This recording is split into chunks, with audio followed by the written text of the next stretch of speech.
कि जो तुम जो ग़िज़ा अपने जानवरों को खिला रहे हो वही मुझे हदिया कर दो।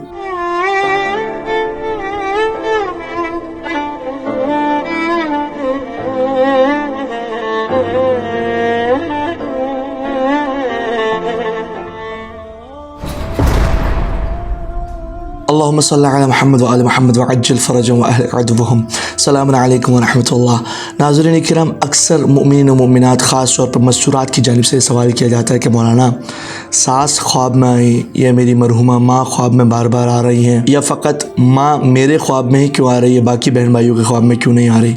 या बहू की जानिब से सवाल होता है कि फ़कत सास मेरे ख्वाब में ही क्यों आ रही हैं, या फ़कत शब जुम्मा ही क्यों ख्वाब में आ रही हैं और रोज़ाना ख्वाब में आ रही हैं अक्सर। या बेटा ख्वाब में देख रहा है कि बाप मेरे बार बार ख्वाब में आ रहा है। या फ़कत बहन भाइयों में से एक भाई ऐसा है कि फ़कत जिसके ख्वाब में बाप आ रहा है। तो अक्सर सवाल किया जाता है मौलाना फ़कत मैं ही क्यों, मेरे ही ख्वाब में माँ क्यों आ रही है। या बहू की जानिब से सवाल किया जाता है कि मौलाना फ़कत मेरे ही ख्वाब में सास क्यों आ रही हैं, उनके अपने बेटे के ख्वाब में क्यों नहीं आती हैं, बाकी दूसरी बहुएं हैं, बाकी दूसरी बेटियां हैं, उनके ख्वाब में क्यों नहीं आ रही हो, फ़कत मेरे ही ख्वाब में क्यों आ रही हैं। तो इंसान बाद औक़ात डर जाता है, बाद औक़ात वो रोता हुआ उठता है। या मैयत को जब इंसान ख्वाब में देख लेता है तो इंसान डर जाता है कि ऐसा ना हो कि मैं भी मर जाऊँ। तरह तरह के सवाल जहन में जन्म लेते हैं। तो सबसे पहले तो आपको परेशान होने की ज़रूरत नहीं, क्योंकि ये कोई ख़तरे की बात नहीं है। इसके अक्सर असबाब जिक्र किए जाते हैं कि ऐसा क्यों होता है, वजह क्या है कि ख़ास बंदे के ख्वाब में आना, या ख़ास रात को ख्वाब में आना, या दिन की नींद में ख्वाब में आना, इसकी कुछ वजह है। तो चलिए मैं आपके सामने कुछ असबाब जिक्र करता हूँ। उन असबाब में से पहला सबब ये है कि मैयत जिसके ख्वाब में आ रही है,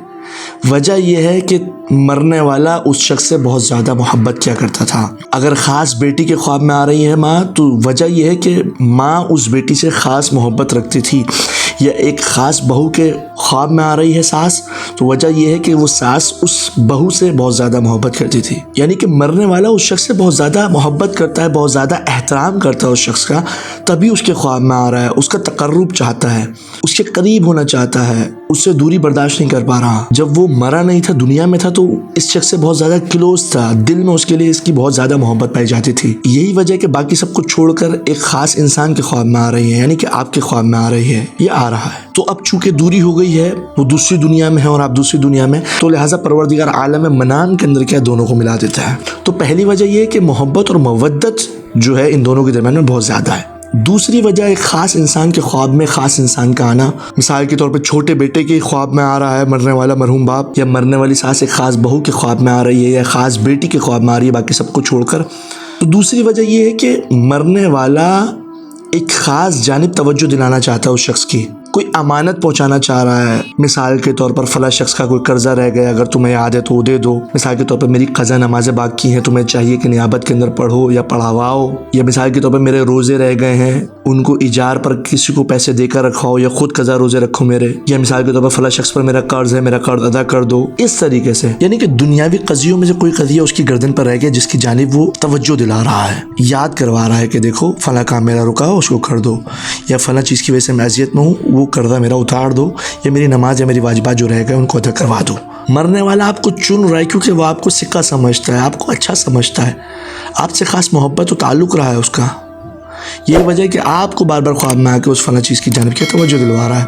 तो अब आपको चाहिए कि सोचें कोई ऐसा काम तो नहीं जो आपकी गर्दन पर रह गया हो, या मरने वाला कोई ऐसा इनकम्प्लीट प्रोजेक्ट, इनकम्प्लीट काम तो नहीं छोड़ के चला गया ताकि आप उसको आगे तामीर करो। तो इस तरीके से ख्वाब मानो तो बहुत अच्छा है, परवरदिगार की रहमतों में से एक रहमत है कि मरने वाला एक ज़िंदा इंसान के ख्वाब में आ रहा है और वो कह रहा है कि मेरी फ़ला अमानत या फ़ला काम की तरफ तवज्जो दिलवा रहा है, तो ये तो बहुत अच्छा है। तीसरी वजह कि मरने वाला फ़कत आपके ख्वाब में आ रहा है, बाकी बहुओं को छोड़कर या बाकी बहन भाइयों को छोड़कर फ़कत मरने वाला बाप या मरने वाली सास या मरने वाली माँ आपके ख्वाब में आ रही है।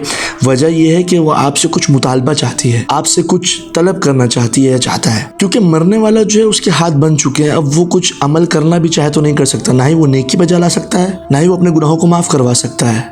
जैसे कि रवायत के अंदर मौजूद है, इज़ा माता इब्न आदम इनक़ता अमलुहु इल्ला बिसलास सदक़तिन जारियतिन औ इल्मिन युंतफ़अु मिन्हु औ वलदिन सालिहिन यदऊ लह। यानी कि मरने वाले जब इस दुनिया से चला जाता है तो उसके लिए तमाम दरवाजे बंद हो जाते हैं मगर ये कि 3 चीज़ें। सदका जारिया, मिसाल के तौर पर इंसान बाग लगा कर चले गया खजूर का, या कोई मदरसा या कोई मस्जिद या कोई ऐसा प्रोजेक्ट या कोई ऐसा यतीम खाना बनाकर चले गया कि अब वो रहती दुनिया तक बाकी रहेगा, तो जब तक वो प्रोजेक्ट चलता रहेगा उसको सवाब क्या मिलता रहेगा, ये सदका जारिया है। दूसरी चीज़, वो एक ऐसा इल्म छोड़ गया है, वो एक ऐसा ख़जाना छोड़ गया किताब की सूरत में, या मिसाल के तौर पर अपनी रिसर्च, अपनी हिस्ट्री छोड़ गया है वो, जिसके ज़रिए से दुनिया उसके इल्म से इस्तेफादा करेगी, तो ये भी उसके लिए क्या सदका है, ये भी उसके लिए सवाब जारी है। तीसरी चीज़ जो कि बाकी रहेगी उसके लिए वो है उसकी औलाद साले जो कि उसके हक़ के अंदर दुआ करेगी। तो ये 3 चीज़ें उसको फ़ायदा पहुँचा सकती हैं, इसके अलावा कोई चीज़ उसको फ़ायदा नहीं पहुँचा सकती। सब कुछ क्या बंद हो गया, उसको ताल्लुक ख़त्म हो गया सब कुछ। तो मरने वाला आपके ख्वाब में आ रहा, दरवाजे को खटका रहा है, भाई क्या कुछ करो मेरे लिए, कोई नेक अमाल अंजाम दो, मेरे लिए कोई फातिहा, कोई दुरूद वगैरह कुछ करा करो ताकि मुझे सवाब पहुँचे, मैं बहुत मुश्किल में हूँ। यहाँ तक कि रिवायत में मौजूद है अन्नल अमवात युनादून अल अहया, कि मरने वाला अपने जिंदा जो लोग बाकी रह गए उनको पुकारता है। क्या कहता है? सद्दकू वलो बिफुतात तआमिकुम अल्लज़ी तल्क़ूनहु इला किलाबिकुम। मरने वाला अपनी औलाद को, जो उसके चाहने वाले दुनिया के अंदर मौजूद है, उनको पुकार कर कहता है कि मेरी जानिब सदका दो, मेरी जानिब कुछ भेजो, अगरचे जो तुम कुत्तों के आगे फेंक देते हो वही चीज़ मेरी जानिब हदिया कर दो। रिवायत के अंदर यहाँ तक मौजूद है कि जो तुम जो ग़िज़ा अपने जानवरों को खिला रहे हो वही मुझे हदिया कर दो। यानी कि मरने वाला किस कदर महरूम हो जाता है मरने के बाद। वो यहाँ तक कह रहा है कि जो तुम अपने जानवरों को खिला रहे हो, जो कुछ तुम अपने कुत्तों को आगे फेंक रहे हो, वही कुर्बतन इल्लल्लाह का इरादा करके मेरी जानिब हदिया कर दो नियाबत के अंदर। तो हमें चाहिए खुदारा अपने मरहुमीन को फरामोश ना किया करें। हमें चाहिए हर शब जुमा या रोज़ाना जो कुछ भी आप खा रहे हो, अपने दस्तरखान पर लगा रहे हो,